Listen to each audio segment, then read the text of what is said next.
Welcome back to the channel. So today we are going to do a bit of a different video compared to the last two videos we've done on movie looks. Okay, we're going to talk about a specific tool that I would love to share with you.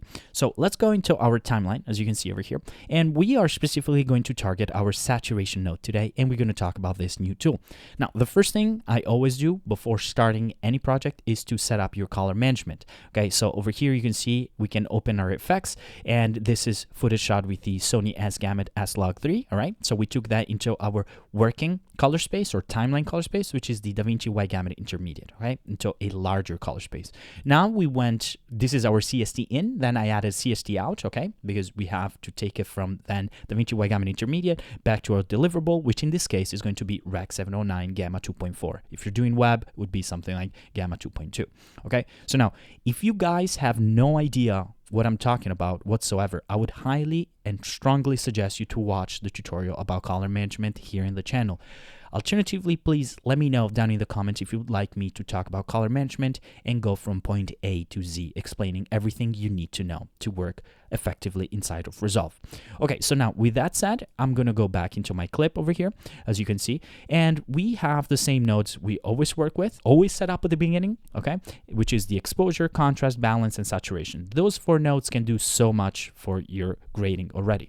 Okay, so now with that said, I've also added an extra node here behind our saturation, as you can see, in which I have increased those shadows, okay?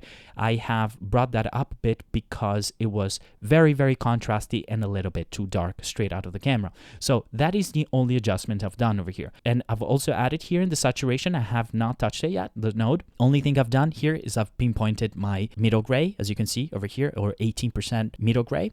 Now, if you guys don't know what that is, let me know also once again in the comments. We can make a tutorial about that as well, okay, because this is also a very important concept in cinematography as well, okay? 18% middle gray or correct exposure. So now with that said, let's get started, okay?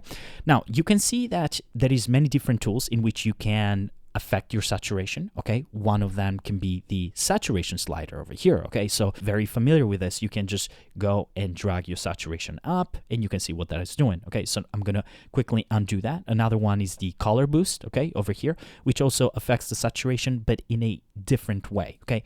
So these are two of the tools that we can use to play with our saturation. Then if you have log or raw footage, you can also then go here and then change it to clip, and then you have your saturation slider as well over here, and you can affect that as well, okay? Straight out of the camera. Now, what we're going to do over here, we're going to look at the tool today, and the first thing we're going to do, once again, is to right-click over into our node, and we are going to change here the composite mode.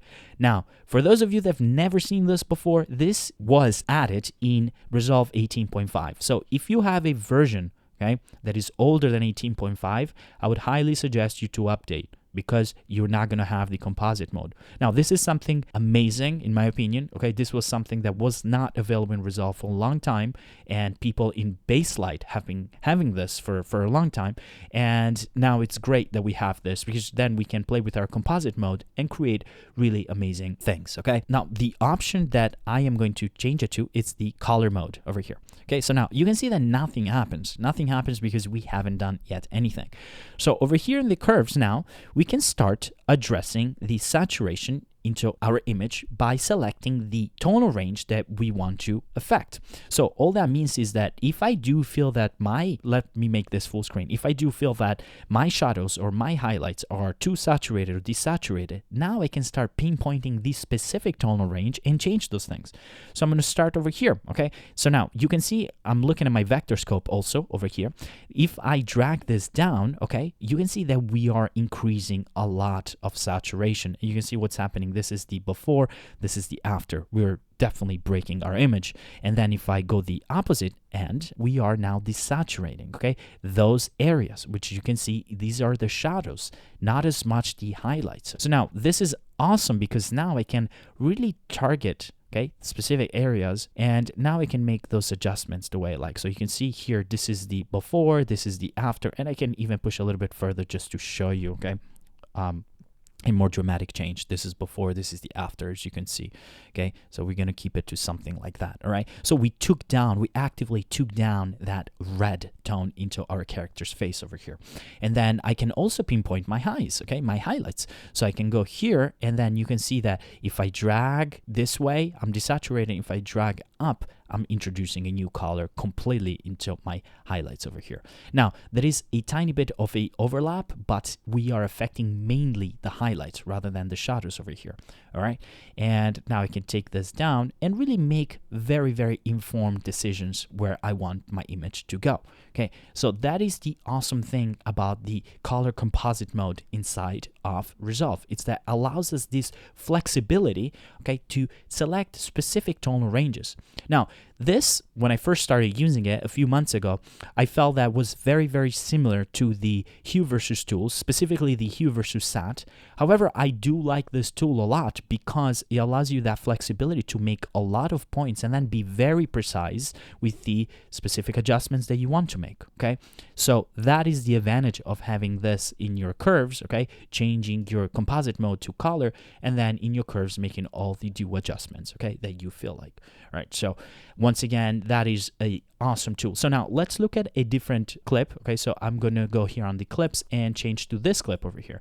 And we're going to do the same operations. So here I have not done anything other than obviously having my CST in and out, as you can see over here. This is a different clip shot with an Alexa Mini LF. Okay, so this is Y-Gamut Log C. Okay, this is Y-Gamut Log C. Then we're working once again in DaVinci Y-Gamut Intermediate, and then took it from DaVinci Y-Gamut Intermediate back to our deliverable, which is the Rec 709 Gamma 2.4. I've also added the same notes that we just saw earlier. Okay, but I have not touched anything other than pinpointing my middle gray over here. Okay, so now we're going to use the same exact technique and show you how accurately and how precisely I can pinpoint the areas in my image. So I'm going to right click, once again, my saturation over here, composite mode, change it to color, and then I can select this as my hero shot and say I want to bring this grass a bit up because I feel like it's too desaturated, and maybe we can do the same here with our animal. So what we're going to do is to increase that. So I'm going to start here with my lows, and I'm also looking at my vector scope over here. So if I drag it down, you can see now what's happening. We're introducing more color. If I drag it up, we are actually taking the life out of that grass and also our sheep. And so we are going to take this down a bit, and you can see already, if I go full screen, this is the before, this is the after. Look how much saturation now we are bringing back to our image. And I can also do this with the highlights, which is going to affect mostly this area, and you're going to see that, the fur over here and the head, as you can see. And look, once I bring that up, okay, now, if I go overboard just to show you guys what happens, obviously you're now breaking your image, but you get the idea. So I can bring this up and really start affecting more this area, okay? We're introducing even more color, as you can see. And this is the before, and this is the after. I mean, look how much saturation we brought into our image. Now, I can take this down because it's a bit too excessive, something like that. And this, you see, with just 2 points, all right? We made a huge, huge adjustment. This is something that it's very, very good, say, for something like a nature documentary or something like that. But you can see this, how fast, okay, with just 2 adjustments, by adjusting our highlights and our shadows, we can really bring life into our image. Okay, so that's the amazing thing about the saturation. Now, what would happen if I use the saturation tool over here, the knob, compared to this? So let's check it out. So what I'm going to do here, I am going to grab a still of this, and now I am going to reset it, the saturation node, and I'm going to do the same here with the saturation. So I'm going to make this full screen, bring it up to something like that, okay, and you can see that, okay, we have actively increased the saturation. Now let's see what's different with the other color composite mode that we used earlier, okay, and what a difference that would make into our image. Okay, so I'm going to quickly bring this all the way over here and make this full screen, and you can see that this is just with the saturation over here, and this is with the color mode. So what I can see here immediately is that I feel like this is a bit too flat. It's almost brought up everything, the saturation uniformly, okay?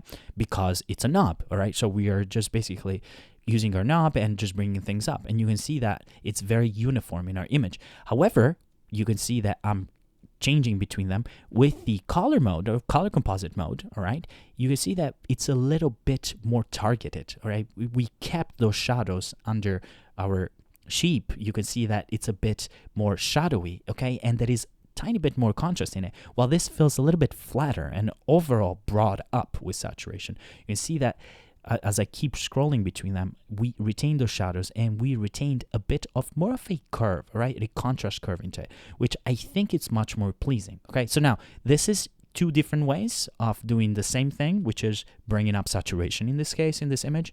But what I love about this, it's really that flexibility that it allows you, okay? So that was it for this tutorial, guys. It was a short one today. I hope this helped you. Please, if these tutorials are helping you, please make sure to like, subscribe, and share these videos, because that really helps the channel and the algorithm, and then for people to see this. Let me know if you guys would like to extend more videos on these topics, these short tutorials in which we talk about different tools in Resolve and sort of like how we can utilize them to our advantage and take our creativity forward and unleash the magical side of our inner colorist. Okay, guys, so I'll see you in the next one. Thank you for watching. Bye.